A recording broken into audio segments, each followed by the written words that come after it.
Hello दोस्तों, मैं आप सबका वर्ग 2 में चयनित अभ्यर्थियों का ज्ञान उत्कर्ष अकेडमी में स्वागत करता हूं। दोस्तों, मैं आज जो बात करने जा रहा हूं ट्राइबल डिपार्टमेंट में डीवी को लेकर के करने जा रहा हूं। दोस्तों, जैसा कि आपको पता है कि ट्राइबल डिपार्टमेंट में जो चयनित अभ्यर्थी हैं उनकी डीवी की प्रक्रिया लगातार डिले हो रही है और हम लगातार इसके लिए लड़ाई लड़ रहे हैं। इसके पहले हम कई बार भोपाल जा चुके हैं और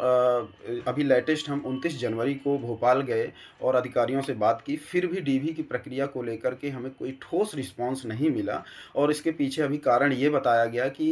वर्ग 2 में जो चयनित अभ्यर्थी उनकी जो डीवी की प्रक्रिया है वो कंडिका 12.4 के कारण डिले हो रही है। तो दोस्तों, 12.4 कंडिका है क्या, मैं सबसे पहले इसके बारे में आप लोगों को बता दूं। दोस्तों, 12.4 नियम पुस्तिका में उल्लेखित है कि जो जिस कैटेगरी में पात्रता परीक्षा पास करेगा, यानी कि जो एससी एसटी ओबीसी के अभ्यर्थी हैं, अगर उनके 90 नंबर से कम है पात्रता परीक्षा में और उन्होंने अपनी कैटेगरी में पात्रता परीक्षा पास की है, तो उन्हें चयन परीक्षा में भी उसी कैटेगरी में रखा जाएगा, भले ही उनके नंबर चयन परीक्षा में यूआर से क्यों ना ऊपर हों। तो इसको लेकर के हमारे जो विरोधी अभ्यर्थी हैं, तो वो कोर्ट में जा कर के चैलेंज कर दिए और मुद्दा अब वो कोर्ट में लगातार हियरिंग में है और अभी लेटेस्ट जो हियरिंग है 10 फरवरी को है। तो दोस्तों, इसके कारण हमारी जो डीवी की प्रक्रिया है वो लगातार डिले हो रही है। आज मैं जो वीडियो बनाने जा रहा हूँ उसमें ये मेरा उद्देश्य ये है कि हम आगे की लड़ाई, अपनी डीवी की प्रक्रिया और ज्वाइनिंग की प्रक्रिया जल्द से जल्द पूर्ण हो, कैसे पूर्ण हो, इसकी रूपरेखा क्या होनी चाहिए और हम सब कैसे एक हों, इसके लिए मैं बनाने जा रहा हूँ। दोस्तों, ये 12.4 की जो कंडिका है, ये इसके लिए तो सरकार हमारे लिए लड़ ही रही है और हम क्या कर सकते हैं अपने लिए, हम लोगों को तैयार रहना पड़ेगा और उसके लिए अभी से हमें वेल प्लान होकर के स्ट्रेटजी के माध्यम से आगे की रूपरेखा तैयार करनी पड़ेगी। दोस्तों,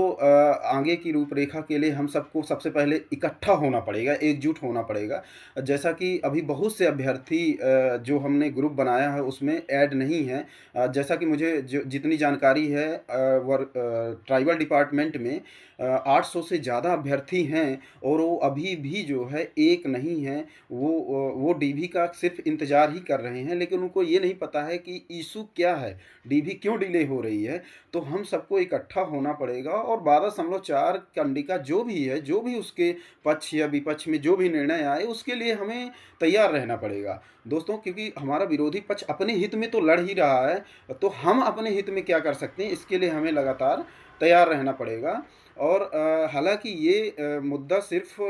ट्राइबल डिपार्टमेंट का ही नहीं है, डीपीआई वालों के लिए भी है। हालांकि डीपीआई वाले अभ्यर्थी अभी 30 जनवरी को कल ही गए थे भोपाल और वो अपने स्तर पर लड़ाई लड़ रहे हैं ज्वाइनिंग के लिए, और अब हमें भी अपनी लड़ाई डीवी और ज्वाइनिंग के लिए लड़नी चाहिए ताकि हम जल्द से जल्द ये प्रक्रिया पूर्ण करा सकें। तो दोस्तों, इसके लिए हमें एकजुट होना पड़ेगा। मैं डिस्क्रिप्शन बॉक्स में लिंक प्रोवाइड करा दूंगा, उस लिंक के माध्यम से ग्रुप में ऐड हूँ और आगे की स्ट्रेटजी और रूपरेखा के लिए आप सब तैयार रहें। आप सबसे मैं ये निवेदन करता हूँ, आप सब एकजुट हों और आगे की रूपरेखा के लिए आप सब हर प्रकार से तैयार रहें, अपने सजेशंस दें, एडवाइस दें और सब हम मिल करके अपने हित में लड़ाई लड़ें ताकि हम अपनी ज्वाइनिंग की प्रक्रिया पूर्ण करा सकें।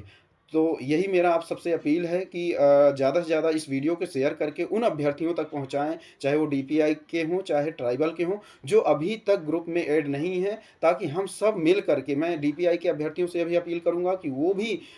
एकजुट हों, हम सब मिल करके लड़ाई लड़ें। तो मैं मेरी यही सबसे आपसे रिक्वेस्ट है कि हम सब एकजुट हों और अपने हित में